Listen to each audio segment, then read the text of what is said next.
بسم الله الرحمن الرحيم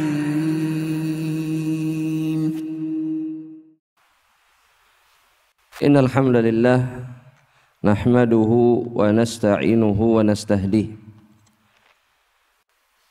ونعوذ بالله من شرور أنفسنا وسيئات أعمالنا من يهده الله فلا مضل له ومن يضلله فلا هادي له فأشهد أن لا إله إلا الله وحده لا شريك له وأشهد أن محمدا عبده ورسوله لا نبي بعده يا أيها الذين آمنوا اتقوا الله حق تقاته ولا تموتن إلا وأنتم مسلمون يا أيها الناس اتقوا ربكم الذي خلقكم من نفس واحدة وخلق منها زوجها وبث منهما رجالا كثيرا ونساء واتقوا الله الذي تساءلون به والأرحام إن الله كان عليكم رقيبا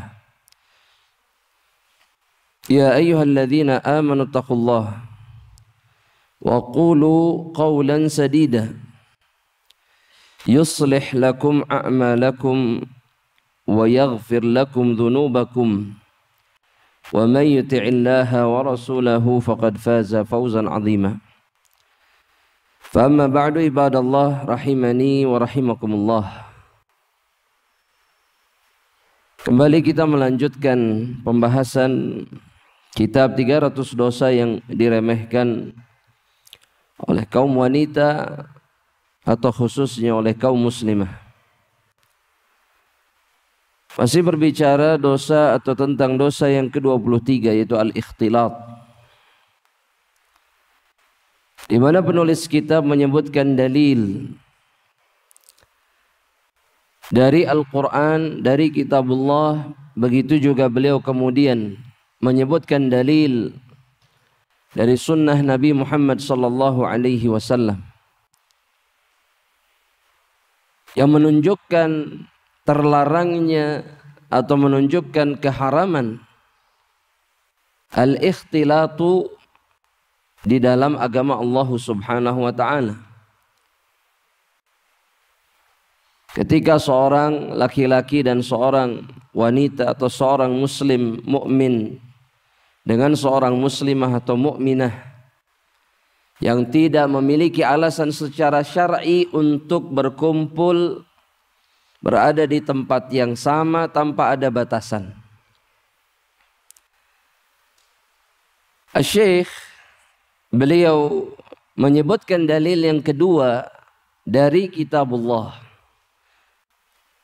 atau dalil yang ketiga dari kitabullah yang mengisyaratkan bahwa apa yang disebut dengan al-ikhtilatu adalah perkara yang terlarang di dalam Islam.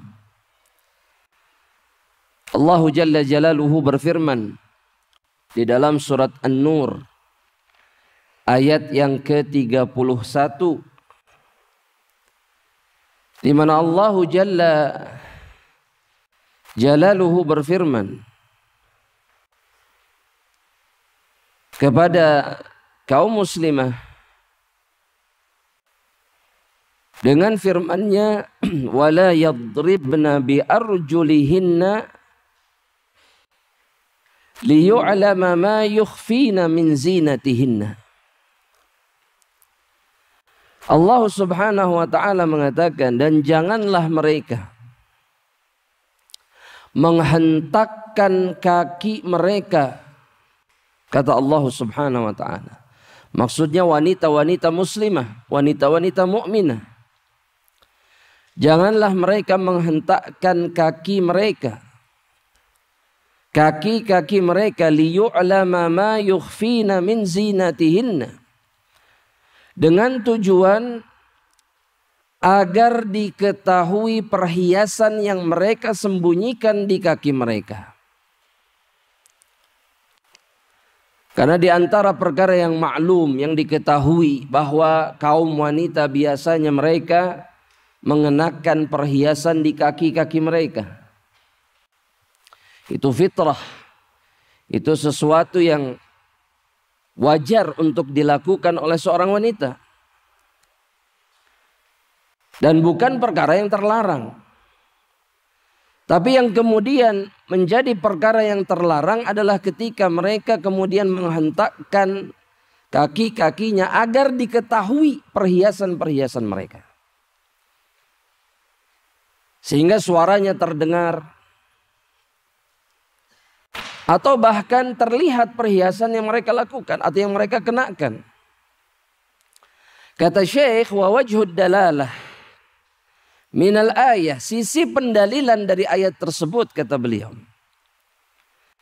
adalah annahu ta'ala mana'an nisa'a minad darbi bil arjul.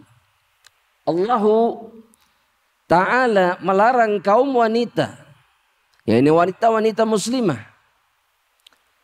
untuk melakukan hentakan dengan kaki-kaki mereka. Wa in kana jaizan fi nafsihi. Meskipun sebenarnya pada dasarnya menghentakkan kaki itu boleh untuk seorang wanita. Namun kata Syekh, li'alla yakuna sababan ila fitnatir rijal. Tapi kemudian Allah Jalla Jalaluhu melarangnya secara khusus ketika mereka menggunakan perhiasan pada kaki-kaki mereka, agar tidak menjadi fitnah bagi kaum laki-laki. Wadzalika bisima'i sautil khalkhal. Dan fitnah itu muncul karena terdengarnya suara al-khalkhal. Apa itu khalkhal? Gelang kaki. Dalam bahasa Arab namanya khalkhal. Itu yang menjadi salah satu penyebab terfitnahnya laki-laki. Cukup kucing yang pakai gelang. Di leher mereka yang berbunyi itu kering, kering, kering. Cukup mereka sih. Tapi seorang mukminah, seorang muslimah dilarang oleh Allah Subhanahu wa taala untuk mengenakannya. Untuk menjaga kehormatan mereka, untuk menjaga mereka dari gangguan laki-laki kurang iman atau bahkan tidak punya iman. Begitu juga untuk menjaga laki-laki muslim mukmin yang sebenarnya tidak punya ketertarikan kepada kemaksiatan, tapi kemudian bisa terfitnah oleh suara-suara yang ditimbulkan oleh kaki kaum muslimah. Kata Syekh, fatuthiru dawa'ish syahwah indahum. Ini bisa membangkitkan faktor-faktor pembangkit syahwat di sisi para lelaki. Wa idza kana al-amru hakadha, kalaulah perkaranya seperti ini, kata Syekh, maksudnya menghentakkan kaki ketika menggunakan perhiasan saja tidak boleh. Fa kaifa bi ru'yatin wa sima'il mar'ah. Kalau begitu bagaimana dengan hukum melihat dan mendengarkan suara seorang wanita? Maka ini jauh lebih berbahaya.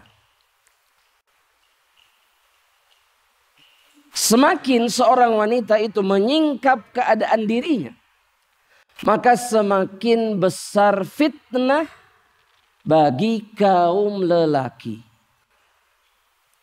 Ketika dia banyak berbicara, ketika dia banyak menampakkan bagian-bagian tubuhnya, dan seterusnya. Atau ketika dia menyentuh laki-laki, atau ketika dia banyak berikhtilat, bercampur, berinteraksi dengan kaum lelaki yang haram, atas mereka untuk berinteraksi satu sama lain. Maka ini sisi pendalilan yang disampaikan oleh Syekh dengan firman Allah dalam surat An-Nur ayat yang ke-31 tadi.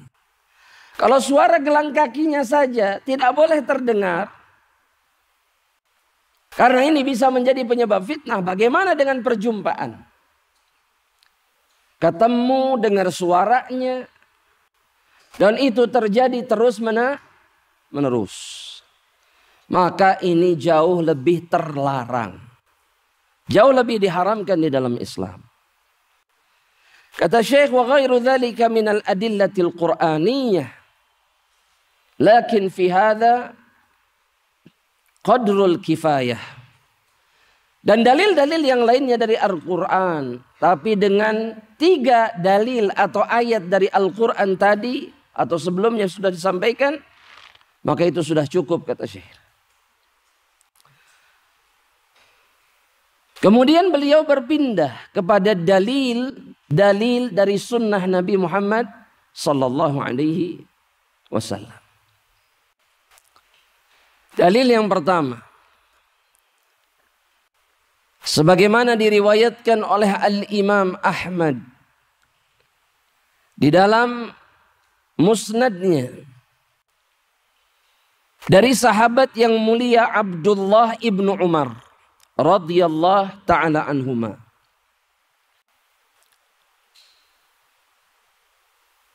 Di mana Abdullah ibnu Umar mengatakan, qala Rasulullah sallallahu alaihi wasallam.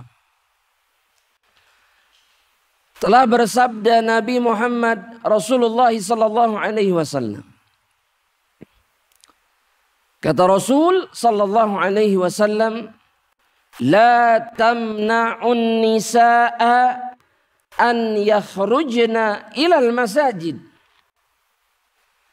Janganlah kalian, wahai kaum muslimin,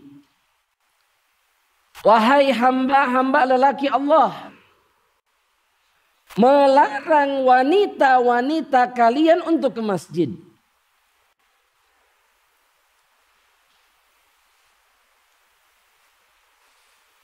Ketika seorang wanita meminta izin kepada suaminya, kepada mahramnya untuk ke masjid,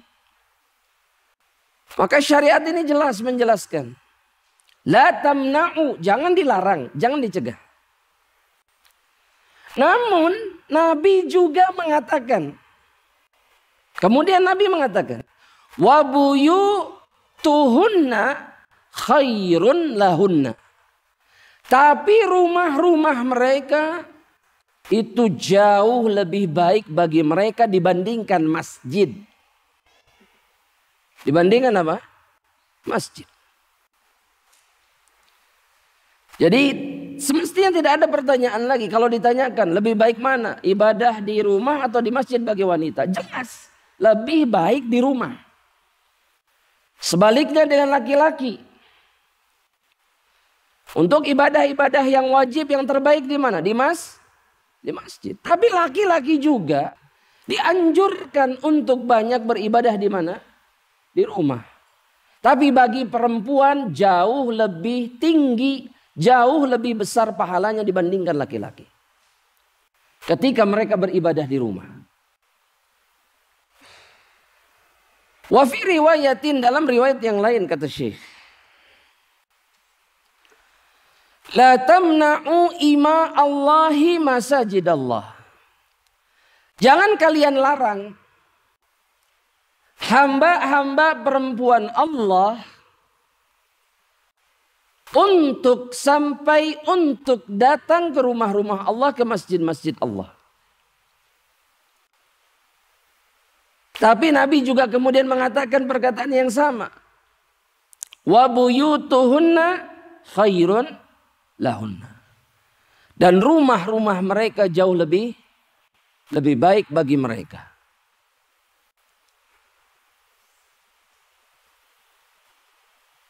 Ini dalil yang pertama. Dalil yang kedua kemudian, jamaah rahmatillah Allah subhanahu wa ta'ala. Hadis yang dikeluarkan oleh Al-Imam At-Tabrani di dalam Mu'jamul Kabir Dari sahabat Abdullah ibnu Mas'ud anin Nabi sallallahu alaihi wasallam. Dari Nabi Muhammad sallallahu alaihi wasallam. Kata Nabi Muhammad SAW, an-nisa'u awrah. Kata Rasulullah sallallahu alaihi wasallam, perempuan itu aurat. Perilakunya, sikapnya, penampilannya. Maksud dari perkataan Nabi, itu bisa menjadi pengundang syahwat, bisa menjadi fitnah bagi lawan jenisnya. Sebagaimana aurat seseorang adalah fitnah bagi lawan jenisnya. Betul tidak? Ketika tersingkap aurat seseorang, ini akan menjadi fitnah bagi lawan jenisnya secara khusus. Nah, perempuan itu secara umum itu adalah fitnah. Sebagaimana aurat adalah fitnah. Dan ini pengingat dari Nabi Muhammad SAW. Agar wanita sadar bahwa dirinya adalah sosok yang betul-betul sangat mudah menjadi fitnah bagi lawan jenis. Makanya dia harus hati-hati. Gak boleh seenaknya, gak bisa seenaknya, gak bisa. Ya suka-suka saya pengen penampilan seperti ini, ya suka-suka saya, gak bisa. Engkau adalah fitnah. Ketika engkau menjadi fitnah, ini adalah kebinasaan bagi dirimu sendiri. Hilang kemuliaanmu, hilang kehormatanmu. Makanya dilarang sama Allah agar tetap mulia dan terhormat. Tidak ada satupun wanita yang mengumbar auratnya yang menjadi fitnah bagi lawan jenisnya. Kemudian mereka dianggap mulia. Bahkan diri mereka sendiri tidak pernah menganggap dirinya mulia. Betul tidak, Jam? Adakah wanita yang gampangan itu merasa dirinya terhormat? Gak ada. Dia sadar itu. Nah, Islam itu mencegah itu terjadi. Supaya perempuan tetap terhormat, memiliki kemuliaan. Di hadapan Allah dan begitu juga di hadapan makhluk. Tapi betapa banyak wanita yang tidak mau dijaga kehormatan dan kemuliaannya. Oleh syariat Allah Subhanahu wa ta'ala. Dan Nabi Muhammad SAW kemudian mengatakan seperti ini.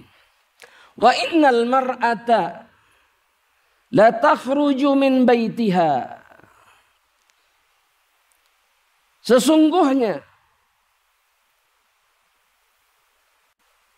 akan ada wanita yang keluar dari rumahnya.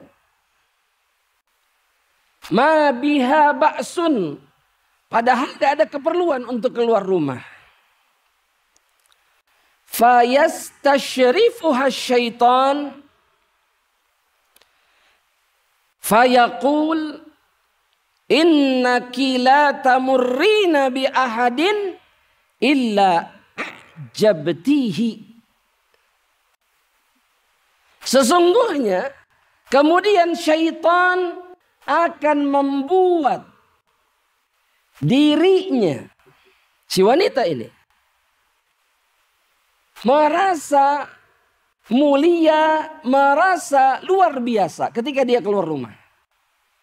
Ini yang namanya istishraf. Ketika dia keluar rumah, saya bahasakan lebih sederhana lagi. Dia akan merasa bahwa dirinya mempesona. Dan itu dilakukan oleh syaitan. Dia merasa bahwa dirinya adalah pusat perhatian. Ini dirasakan semua perempuan yang keluar dari rumah. Karena syaitan terus-menerus mengatakan kepada dirinya, sesungguhnya ketika engkau melewati seseorang, sesungguhnya engkau telah membuat dirinya kagum. Ini benar nggak seperti ini jamaah keadaan? Jamaah, betul tidak? Naam. Rasul yang menyampaikan kepada kita. Nah, memang keadaannya seperti ini. Kayaknya ngeliatin aku dia. Betul nggak? Betul, sudah saya bantu jawab. Kok ngeliatin terus sih? Padahal nggak ada yang ngeliatin. Loh betul. Karena syaitan selalu mengatakan kepada dirinya, engkau melewati siapapun, engkau telah membuatnya kagum. Ini namanya istisyraf. Agar kemudian sang wanita tidak merasa bersalah, tidak merasa berdosa, bahkan lebih berani lagi melakukan perkara-perkara yang lain. Sehingga dia menjadi fitnah. Kemudian Nabi Muhammad SAW mengatakan, wa innal mar'ata la talbasu thiyabaha. Sesungguhnya akan juga ada perempuan yang keluar rumah menggunakan pakaiannya. Fayuqal aina turidin, maka dikatakan kepada dirinya, kemana engkau mau pergi? Atau mau pergi kemana engkau? Fataqul, maka dia akan memberikan jawaban, a'udu maridon, saya mau nengok orang sakit. Wa ashhadu janazatan, saya akan mengantarkan jenazah. Wa usalli fil masjid, dan aku akan sholat di masjid. Artinya akan datang zaman di mana perempuan itu punya banyak alasan untuk keluar rumah. Ini tidak terjadi di zaman Rasulullah SAW. Gak banyak acara perempuan-perempuan di zaman Rasul. Kalau sekarang acaranya lengkap 1 minggu. Sudah ada time schedule-nya, sudah ada. Hari ini jam sekian, sore jam sekian, malam jam sekian. Terjadi tidak? Terjadi. Dan yang disebutkan oleh Nabi, maksiat atau bukan? Ketika ditanya, kamu mau kemana? Saya mau nengok orang sakit. Maksiat atau bukan? Maksiat atau bukan? Bukan, nengok orang sakit bukan maksiat. Betul tidak? Betul? Nganterin jenazah, artinya hadir, takziah. Maksiat atau bukan? Bukan. Sholat di masjid maksiat atau bukan? Bukan. Tapi Nabi kemudian mengatakan, ma'abadat imra'atun rabbaha mithla an ta'budahu fi baitiha. Padahal kata Nabi, tidak ada ibadah yang lebih baik yang dilakukan seorang perempuan kepada Rabbnya melebihi ibadah yang dia lakukan di dalam rumahnya. Apalagi jika keluarnya untuk perkara-perkara yang bukan ibadah.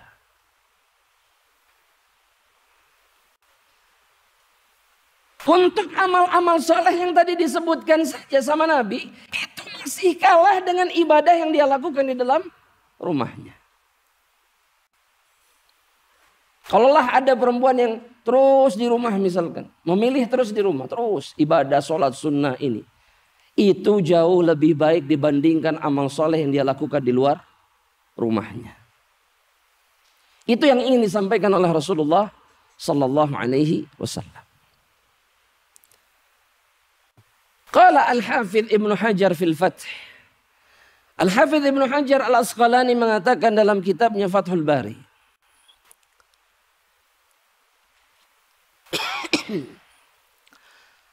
Beliau mengatakan seperti ini. Wa wajhu kauni salatiha fil akhfa afdal tuhaqqiqul amnu fihi minal fitnah. Wa yata'akkadu dzalika ba'da ma ahdatsan nisa min at-tabarruj waz-zina. Sisi atau penyebab yang menjadikan sholat seorang perempuan atau ibadah seorang perempuan ketika tersembunyi di dalam rumahnya itu lebih afdal. Kenapa jadi lebih afdal? Alasannya karena di dalam rumah dia selamat dari fitnah. Selamat dari apa? Jemaah? Selamat dari apa? Dari fitnah. menjaga keamanannya. Dan hal ini semakin kuat lagi, semakin afdal lagi. Di saat kaum wanita kemudian banyak di antara mereka yang gemar bertabarruj dan menghias diri mereka. Seperti zaman apa jemaah? Seperti zaman apa? Zaman kita sekarang. Di saat kebanyakan wanita tabarruj, menghiasi diri, lebih suka di luar rumah dibandingkan di dalam rumahnya, maka ibadah di rumah jauh lebih afdal. Ketika seseorang berada di zaman fitnah, di zaman banyak ujian, maka beribadah jauh lebih besar pahalanya. Makanya Nabi Muhammad SAW mengatakan, ya, dalam satu hadis yang sahih riwayat Imam Muslim, al-ibadatu fil haraj kahijratin ilayya, atau kama qala Nabi SAW. Ketika seseorang beribadah di zaman fitnah, di zaman penuh kematian dan pembunuhan, seperti zaman sekarang ini, tapi kemudian dia lebih sibuk beribadah kepada Allah, itu seperti orang-orang yang berhijrah kepadaku, kata Rasulullah SAW. Seperti sahabat-sahabat Nabi yang berhijrah kepada Rasulullah di kota Madinah. Dan semua itu karena beratnya zaman atau masa di mana mereka berada. Karena semakin banyak fitnah, semakin sulit beribadah. Tapi ketika memilih untuk istiqomah di atas ibadah, begitu juga dengan perempuan. Dia memilih untuk lebih sering di rumahnya. Bukan berarti nggak boleh keluar rumah, boleh. Tapi pilihannya lebih berat kepada rumahnya. Maka ini jauh lebih afdal. Jauh lebih mendatangkan kebaikan bagi sang wanita. Syekh mengatakan wal khulasah, kesimpulannya dari seluruh pemaparan yang disebutkan oleh Syekh dalam perkara ini. Kata beliau, annal baita, bahwasanya rumah, bin nisbati lil mar'ati huwa hisnuhal hasin.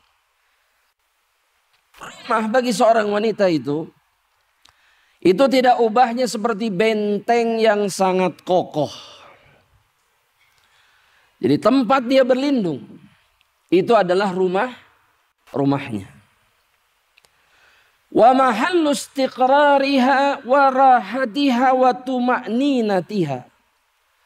Rumah adalah tempat dia berdiam, bersemayam, arti tempat dia melaziminya, kemudian tempat ketenangannya, tempat istirahatnya, itu rumahnya. Bahkan Syekh mengatakan, wa huwa khairu hijabin laha, rumah itu hijab terbaik bagi dirinya. Ya, hijab terbaik bagi seorang wanita itu bukan yang dia pakai ketika keluar rumah. Itu hijab baik, sudah tidak ada khilaf. Tapi ada yang lebih baik dari itu, apa? Rumahnya. Karena di dalam rumahnya dia betul-betul tidak terlihat oleh siapapun. Kalau keluar rumah pakai jilbab besar, pakai cadar misalkan, masih kelihatan orang tidak? Tapi kalau di rumah, jemaah, kelihatan tidak?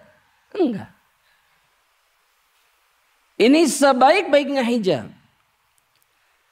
Fatalzamuhu wala tughadiruhu illa lihajatin wa darurah.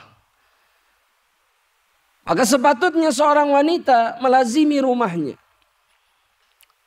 Tidak meninggalkan rumahnya kecuali karena ada kebutuhan atau kedaruratan, darurah. Wa idza kharajat fa bisyurutil masyru'ah. Dan ketika keluar rumah maka harus memenuhi syarat yang disyariatkan. Apa syaratnya ketika keluar rumah?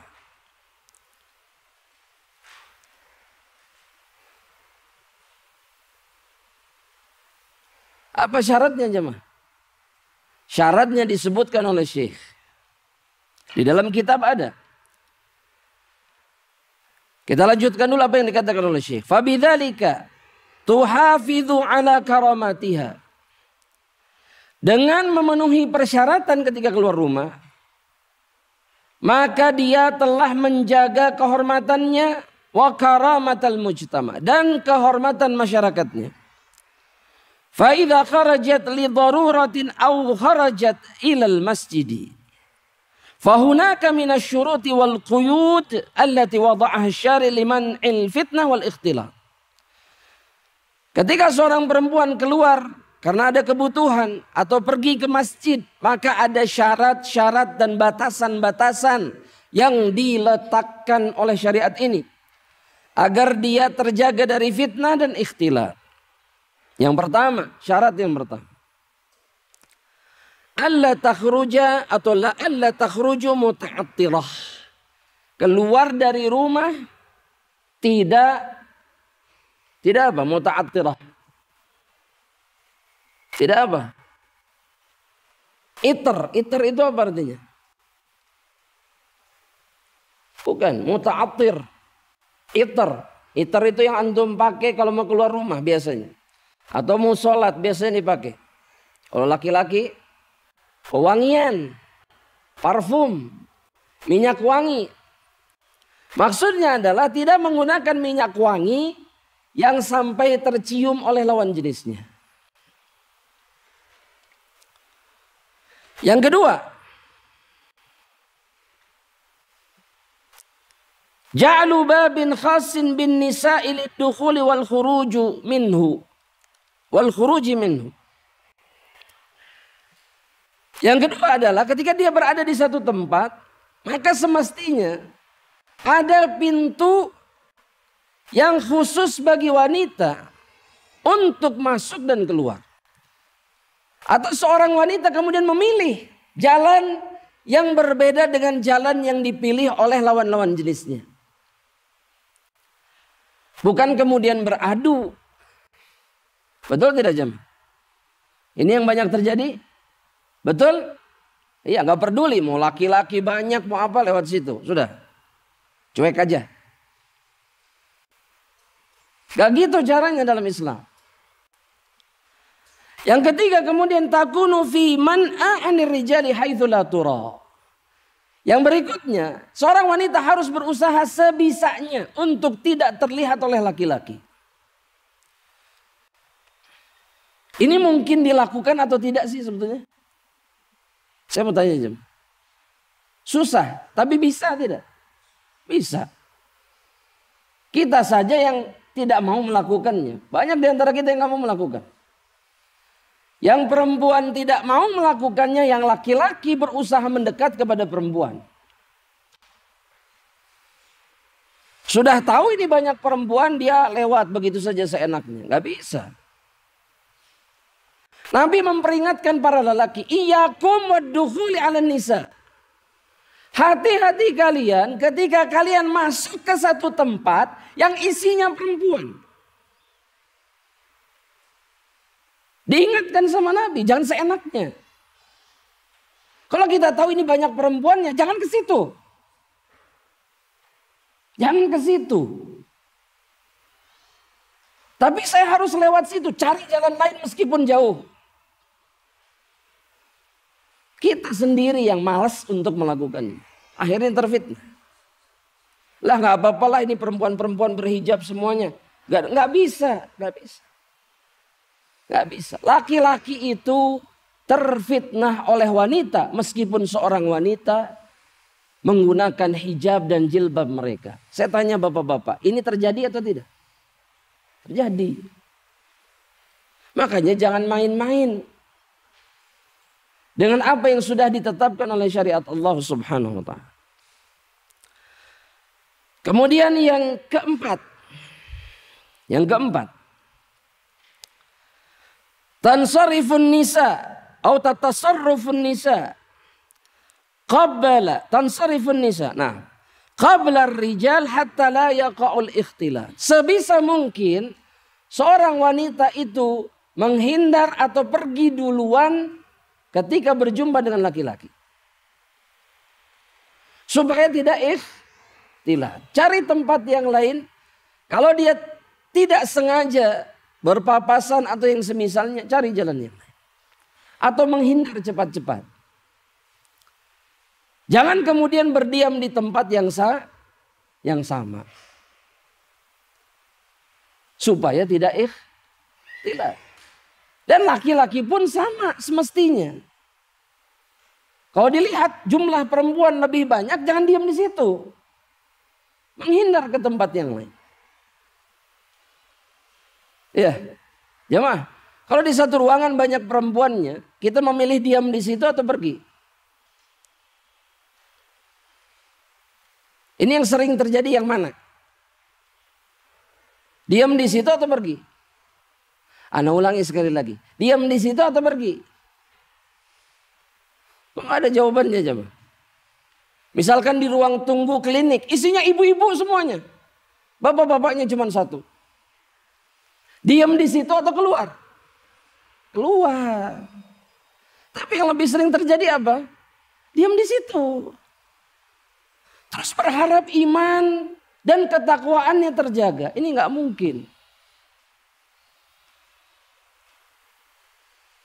Ya, jaga diri kita jemaah. Karena fitnah perempuan itu bisa mengantarkan seorang laki-laki kepada tingkat yang paling hina di dalam kehidupan.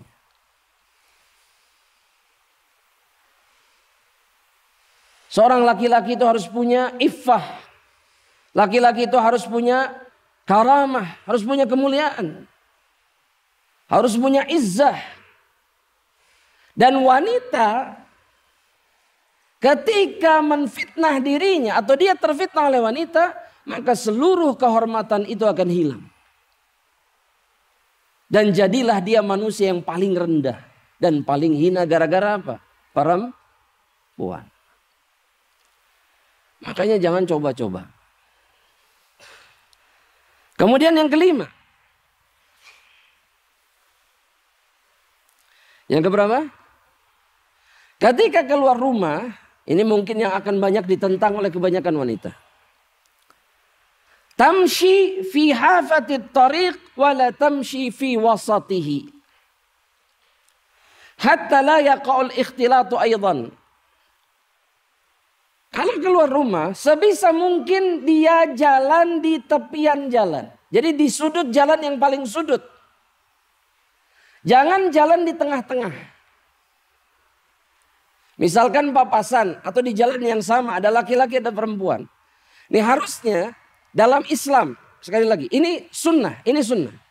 Ini bukan karangannya syekh, tapi ini sunnah Nabi Muhammad SAW. Dan ini yang dilakukan oleh para wanita di zaman Rasul SAW. Mereka kalau di jalan umum, ada laki-laki juga, maka mereka mepet ke sudut jalan. Bahkan diriwayatkan baju-bajunya para sahabiat itu penuh debu dan tanah. Kenapa? Karena mereka tergesek-gesek dengan bangunan. Bajunya itu tergesek bangunan. Saking mepetnya mereka di jalan ini. Di pinggir banget gitu. Cari jalan yang paling pinggir. Karena memang begitu diperintahkan oleh Rasulullah SAW. Nah sekarang yang terjadi sekarang. Perempuan itu di pinggir atau di tengah? Bahkan laki-laki harus minggir. Laki-laki harus minggir. Coba sering kita lihat. Ya, perempuan rombongan di tengah-tengah. Laki-laki berdua. Saking malunya si laki-laki, dia yang justru memilih jalan yang paling pinggir. Ini kebalik jemaah. Ini kebalik.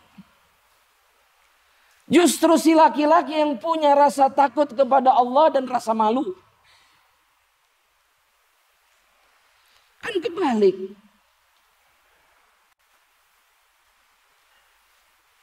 Di mana dalam Islam semestinya apa? Yang perempuan ini milih jalan yang lebih pinggir.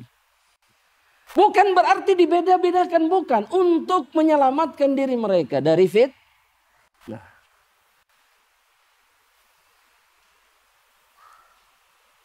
Jemaah. Ya. Gak bisa pakai kaidah ladies first. Ya perempuan duluan dong. Laki-laki tahu diri. Enggak. Gak gitu caranya. Yang menggaungkan kalimat ladies first itu adalah wanita-wanita yang tidak beriman. Dan tujuannya apa? Supaya mereka diberikan kesempatan untuk melakukan apapun yang mereka suka. Seenaknya, sesukanya. Tapi banyak di antara muslim yang tidak sadar. Ya. Padahal akhirnya mereka kemudian jadi fitnah dan memfitnah kaum lelaki mereka. Dan terjadilah apa yang terjadi. Silahkan lihat sejarah manusia ini. Gak ada satu kaum pun yang membiarkan wanita-wanitanya melakukan apapun yang mereka suka. Itu kemudian menjadi umat, menjadi bangsa yang mulia. Tidak ada. Semuanya jatuh di dalam kubangan maksiat dan dosa. Nah itu yang diinginkan oleh orang-orang kafir kepada wanita-wanita muslimah.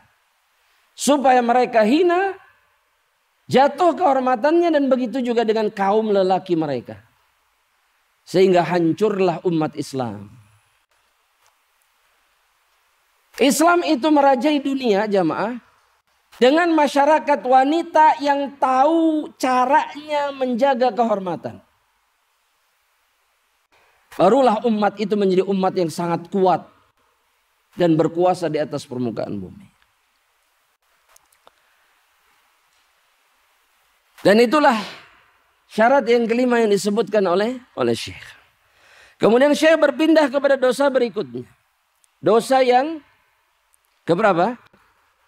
Ke-24. Dan ini pun dosa yang sering dianggap remeh dan bahkan sering terjadi. Ini sering terjadi. Kata Syekh, mubasyaratul mar'ati lil mar'ata fi thawbil wahid. Bersentuhnya, sentuhan langsung, sentuhan kulit sama kulit antara seorang wanita dengan wanita yang lain. Dalam keadaan mereka berada dalam satu kain atau satu selimut. Ketika tidur bareng. Pakai selimutnya satu, bukan masing-masing. Satu selimut berduaan. Kemudian bersentuhan kulit dengan kulit. Ini dosa bukan? Ini dosa atau bukan? Dosa atau bukan? Dosa. Karena ini dilarang oleh Rasulullah SAW. Kalau bapak-bapak boleh, betul tidak Jam? Bapak-bapak boleh tidak tidur di satu selimut berduaan? Laki-laki boleh tidak? Gak boleh juga sama. Mau laki-laki mau perempuan. Asy-Syaikh mengatakan seperti ini. Innal islama yughliqu abwabal fitan. Sesungguhnya Islam menutup pintu fitnah. Wa yasuddud dzara'i. Syariatnya menjadi penghalang, pembatas perbuatan-perbuatan yang menghancurkan atau membinasakan. Jadi penghalang. Islam itu menutup pintu-pintu, menjadi penghalang dari jalan-jalan kemaksiatan. Wa yub'idul mar'ata an kulli ma la yaliqu biha. Dan menjauhkan dari kaum muslimah, dari wanita, perkara-perkara yang tidak pantas menimpa mereka. Atau tidak pantas mereka lakukan. Fayaj'aluha karimatan azizatan hayyatan. Islam, syariat Islam menjadikan seorang perempuan itu mulia, terhormat, dan kemudian punya rasa malu. Itu aturan Islam terhadap kaum wanita. Agar mereka apa? Terhormat, mulia, dan kemudian punya rasa malu. Inna bu'dal kathirat anil Islam wa manhajil qawim yaj'aluhunna yaqa'na fi kathirin minal mukhalafat. Jauhnya wanita dari Islam itu menyebabkan mereka terjerumus ke dalam banyak kekeliruan dan kesalahan. penyelisihan syariat. Wa min hadhil mukhalafat, dan di antara penyimpangan, kekeliruan itu, naumul mar'ati bijiwaril mar'ah ala saririn wahidin wa tahta ghita'in wahid. Di antara kesalahan tersebut itu adalah tidurnya seorang wanita di sebelah wanita yang lain. Ala sarir, di atas kasur yang sama. Tahta ghita'in wahid, di atas selimut atau di bawah selimut yang sama. Fatatala sokul ajsad, tubuh dengan tubuh menempel. Tara fi hadza ba'sun miza'min annaha imra'atun mithlaha. Banyak di antara mereka yang menganggap ini biasa saja, nggak ada masalah. Kenapa? Sama-sama perempuan. Betul tidak? Masalah tidak jauh. Bagi kebanyakan wanita, begitu juga bagi kebanyakan laki-laki nggak ada masalah. Sama-sama laki-laki, sama-sama perempuan. Masalahnya di mana? Masalah. Kata Syekh, wa yahdutsu ba'da dzalika ma la yuhmad uqbahu min sihaqin wa ghairi. Padahal yang sering terjadi setelahnya adalah perkara-perkara yang tidak terpuji. Seperti terjadinya hubungan yang tidak pantas di antara mereka. Membuat si perempuan akhirnya menjadi pecinta sesama jenis. Ini namanya sihak. Ini namanya apa? Sihak. Kesukaan terhadap sesama jenis. Semuanya diawali karena interaksi yang seperti ini. Yang tadinya dianggap tidak ada masalah. Wa illam yakun hadza fi makhilatil mar'ah wa huwa ba'idun anha illa annaha yanbaghi an tastajiba li kalamil habib. Kalaulah ini gak terbayang oleh seorang wanita, dia merasa ini jauh, gak mungkin terjadi. Gak mungkin kemudian saya menjadi penyuka sesama jenis. Kenapa kemudian kata Syekh, tidaklah dia kemudian menjawab, membalas seruan, istijabah, membalas seruan perkataan Nabi Muhammad SAW di dalam hadis. Kalau dia menganggap ini sulit terjadi, lantas kenapa dia kemudian tidak menghindar dari perkara ini sebagai bentuk jawabannya atas seruan Rasulullah SAW. Di mana dalam hadis yang sahih diriwayatkan oleh Imam Muslim dari sahabat Abu Sa'id Al-Khudri, di mana Nabi kita Muhammad SAW bersabda, la yanzurur rajulu ila auratir rajuli walal mar'atu ila auratil mar'ah. Janganlah seorang laki-laki melihat aurat laki-laki yang lainnya. Begitu juga janganlah seorang perempuan melihat aurat perempuan yang lainnya. Dan kemudian Nabi mengatakan, wala yufdir rajulu ila rajuli fi thawbin wahidin. Dan janganlah seorang laki-laki bersentuhan dengan laki-laki lain di dalam satu kain. Dalam satu selimut. Jangan. Begitu juga kata Nabi SAW, wala tufdil mar'atu ilal mar'ati fi thawbil wahid. Begitu juga perempuan. Janganlah dia kemudian bersentuhan tubuh dengan tubuh, kulit dengan kulit di dalam satu kain.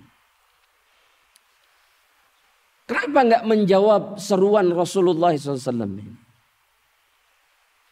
Paling tidak dia menjalankan apa yang ditetapkan oleh Rasulullah, yaitu menjauhkan diri dari perkara ini. Dan kenyataannya betapa banyak di antara laki-laki dan perempuan ketika mereka bermudah-mudahan melihat aurat sesama jenisnya atau tidur bersama-sama di dalam satu selimut yang sama dan kemudian bersentuhan. Kemudian mereka berubah menjadi manusia-manusia yang keji dan hina.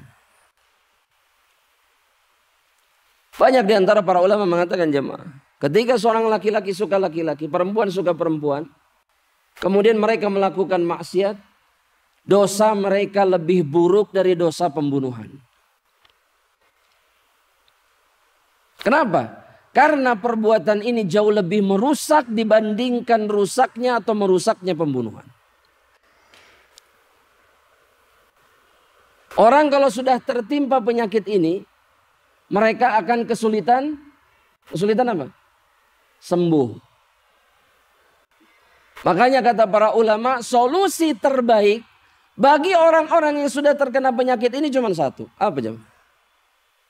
Solusi terbaiknya cuma satu. Obat terbaiknya cuma satu. Apa? Kematian. Gak ada obat lain. Ibnul Qayyim mengatakan bahwa orang-orang seperti ini hampir bisa dikatakan tidak mungkin sembuh. Karena penyakitnya begitu buruk dan membinasakan mereka. Kan di badan juga sama jemaah. Ada penyakit-penyakit yang sulit betul? Bahkan secara medis dianggap tidak mungkin sembuh. Ya. Nah, penyakit suka sesama jenis ini adalah penyakit yang dianggap hampir mustahil sembuh dan obat terbaiknya cuma satu. Mereka dihukum apa? Mereka dihukum mati. Selesai. Agar penyakitnya tidak menyebar. Makanya harus hati-hati. Dan kita harus teguh menjalankan syariat Rasulullah sallallahu alaihi wasallam. Allah taala alam, mungkin itu yang bisa saya sampaikan jemaah rahmatillah Allah. Hari ini sampai di sini dulu jemaah rahmatillah Allah. Kita lanjutkan insyaallah dengan dosa ke-25 di perjumpaan berikutnya باذنillah taala. Nah, silakan ada pertanyaan. Kalau tidak ada kita pulang insyaallah. Silakan bapak-bapak dulu jika ada yang ditanyakan secara langsung silakan. Sambil menunggu pertanyaan dari akhwat. Silakan, Pak.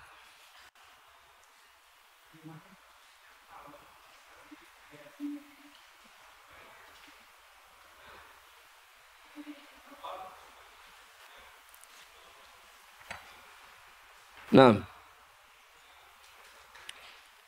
Desak-desakan dengan lawan jenis. Itu berdosa. Dan itu haram. Dan ini sudah disampaikan oleh para ulama di tanah suci dan ulama dimanapun mereka berada. Bahwa ketika seorang memaksakan dirinya sampai kemudian bersentuhan, berdesak-desakan dengan lawan jenisnya. Hanya untuk mencium hajar aswad. Ini artinya mereka mengejar yang sunnah namun kemudian terjerumus ke dalam perkara yang haram. Percuma, sia-sia. Bahkan jadi berdosa. Karena cium hajar aswad itu hukumnya wajib atau sunnah? Sunnah. Bahkan sunnah muakkadah pun tidak kata para ulama. Sebagaimana itu diisyaratkan oleh Umar ibn al-Khattab. Bahwa sebetulnya hajar aswad itu batu. Kalaulah para sahabat itu, diantaranya beliau. Kalaulah tidak melihat Rasul menciumnya, mereka gak mau cium hajar aswad. Gak pengen nyium hajar aswad. Ini para sahabat loh. Sebetulnya nggak pengen nyium hajar aswad. Kalau bukan karena lihat Nabi cium, mereka nggak akan pernah cium. Umar tidak akan pernah cium. Ini syarat yang jelas bahwa mencium hajar aswad itu sunnah, tapi bukan sesuatu yang muakkad, bukan. Nah lantas kenapa untuk sesuatu yang sunnah justru kita melanggar syariat Allah dan melakukan yang haram? Ya, nggak boleh. Ini haram. Harusnya laki-laki itu punya kehormatan. Perempuan juga punya kehormatan ketika sadar bahwa ini kok jadi desek-desekan sama perempuan. Kok ini jadi desek-desekan sama laki-laki, harus berhenti semuanya. Ya. Dan ini sudah diingatkan terus. Bahkan polisi yang gantung itu sudah teriak-teriak. Tapi nggak ada yang dengar. Dan dosa ditanggung masing-masing. Jadi percuma, sia-sia ngapain? Jadi pahala tidak akan jadi pahala. Harusnya cium hajar aswad atau menyentuhnya itu menggugurkan dosa. Ini enggak. Setelah tercium, justru masih ada sisa dosa yang nyata, yang jelas. Yaitu bersentuhan bahkan desak-desakan dengan laki-laki. Sentuhan aja nggak boleh, apalagi desak-desakan tubuh sama tubuh, nempel betul-betul. Mana rasa malunya kepada Allah? Mana rasa malunya kepada Allah? Mana rasa takutnya kepada Allah Subhanahu wa ta'ala? Mudah-mudahan jelas. Ya Allah, silakan. Nah, ini dulu. Khair. Bismillah. Kalau adik kakak yang tidur bareng bagaimana Ustaz? Batasannya cuma sampai usia 10 tahun. Kalau sudah sampai usia 10 tahun, kata Nabi, farriquhum fil madaji', pisahkan mereka dalam tempat tidurnya.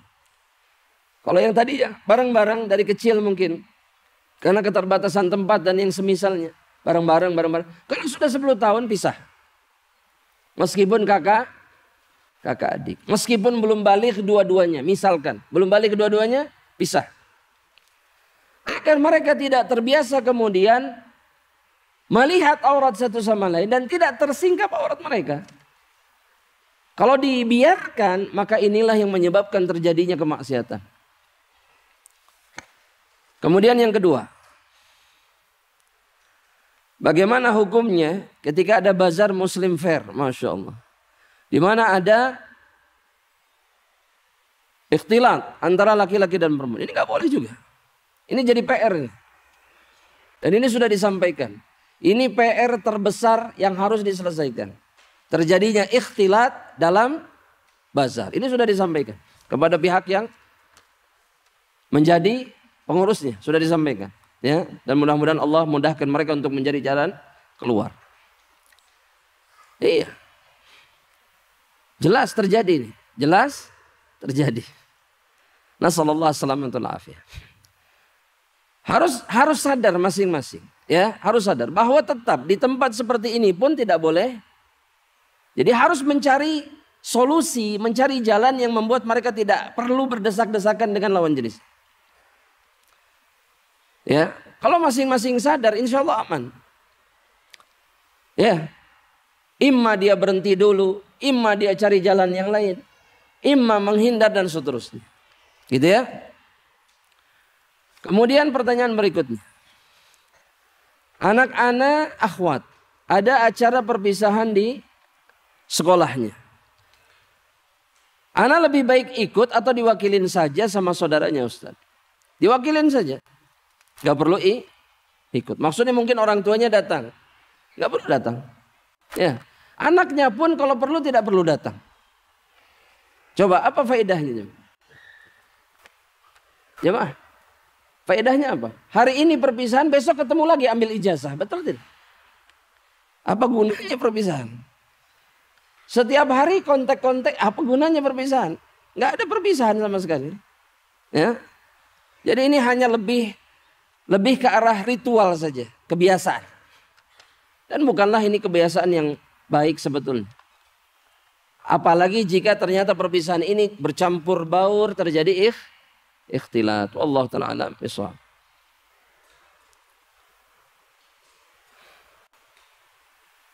Afwan, izin bertanya. Ana selalu merasa disalahkan oleh ibu, mertua dan ipar. Karena tidak bisa membantu ekonomi suami. Karena suami sedang di rumah saja, pakai tanda petik. Pertanyaannya, apakah dalam Islam ana pantas disalahkan? Karena apakah ana berdosa tidak membantu suami dalam mencari nafkah? Sama sekali tidak berdosa. Karena sama sekali tidak ada kewajiban seorang istri mencari nafkah untuk keluarganya. Itu tugas siapa? Makanya suami yang di rumah saja atau sedang di rumah saja itu, dia yang harus dipaksa keluar dan bekerja. Bukan kemudian Istrinya akhirnya yang sibuk bekerja. Ana sudah cukup kenyang menyaksikan istri-istri yang bekerja karena suaminya tidak bekerja, dan yang terjadi kemudian bukan kebahagiaan. Yang terjadi kemudian adalah kedurhakaan dan perceraian. Sudah kenyang Ana melihat, menyaksikan, menghadapi, sudah kenyang. Kenapa? Karena kewajibannya, tanggungannya terbalik. Harusnya suami yang menjadi pencari nafkah, ini digantikan oleh siapa? Istri. Ketika istri sukses dalam mencari nafkah, maka dia akan merendahkan dan menghinakan suami. Itu yang lumrah terjadi. Jadi ibu mertua dan ipar di sini salah jelas. Dan mereka tidak punya hak menekan sang istri di sini. Mereka nggak punya hak. Yang harusnya mereka tekan siapa? Anak mereka, anaknya dan saudaranya. Itu sang suami. Harusnya kerja atau dibantu bagaimana caranya dia bisa mencari nafkah. Wallahu ta'ala alam bissawab. Masya Allah. Pertanyaan berikutnya.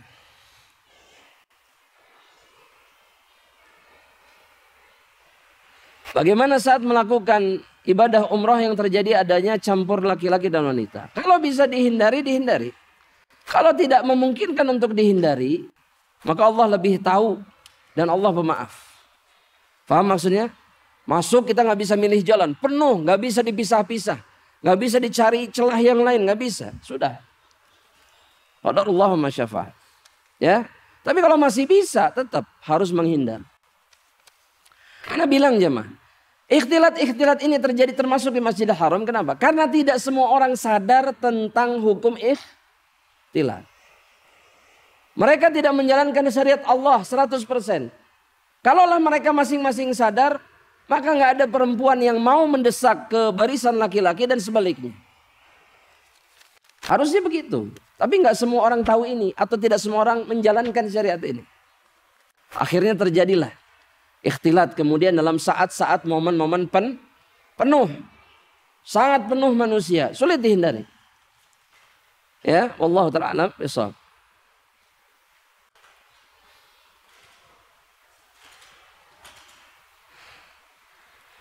Tadi di awal dikatakan tentang kalung kaki. Tapi boleh digunakan pada kucing. Anda nggak bilang boleh. Kucing pakai gelang itu. Kalau kucing terserah. Bukan boleh. Karena sebagian ulama mengatakan begini. Kalau apa namanya itu lonceng. Kalau seperti lonceng bunyinya. Ini nggak boleh. Karena tasyabbuh dengan orang-orang ahlul kitab. Karena ini digunakan dalam ibadah dan kebiasaan mereka. Ya. Tapi kalau perempuan pakai gelang kaki boleh-boleh asal tidak bunyi. Mau emas, mau perak, mau besi terserah. Semuanya boleh. Asal tidak bunyi. Yang terakhir, Ustaz tadi disebutkan dalam hadis, janganlah laki-laki memandang aurat laki-laki lain dan wanita memandang aurat wanita lain. Bagaimana dengan memijat? Ini juga sama. Jika tidak dibutuhkan untuk menyingkap aurat, gak boleh menyingkap aurat. Berarti batasannya jelas yang boleh dipijat yang mana. Kalau tidak dibutuhkan. Kadang-kadang darurah. Keseleo mungkin di bagian apanya, di bagian panggulnya misalkan. Ini mimbabi darurah. Tapi kalau tidak ada kebutuhan itu, maka tidak boleh serta-merta membuka aurat. Cukup dipijat bagian mana? Yang boleh dibuka. Laki-laki berarti batasannya dari ujung kaki sampai lutut. Dari atas sampai pusarnya. Sisanya nggak boleh tersingkap. Perempuan bagian-bagian perhiasannya saja. Seperti lehernya, lengannya, betisnya. Sisanya nggak boleh. Kalau tidak ada kedaruratan. Allah ta'ala alam bishawab. Mudah-mudahan Allah menjaga kita semuanya, rahmati kita, mengampuni dosa-dosa kita, dan semoga Allah mudahkan segala urusan kita. Amin. Kita tutup dengan doa kafaratul majlis. Subhanakallahumma bihamdika asyhadu an la ilaha illa anta astaghfiruka wa atubu ilaik. Assalamualaikum warahmatullahi wabarakatuh.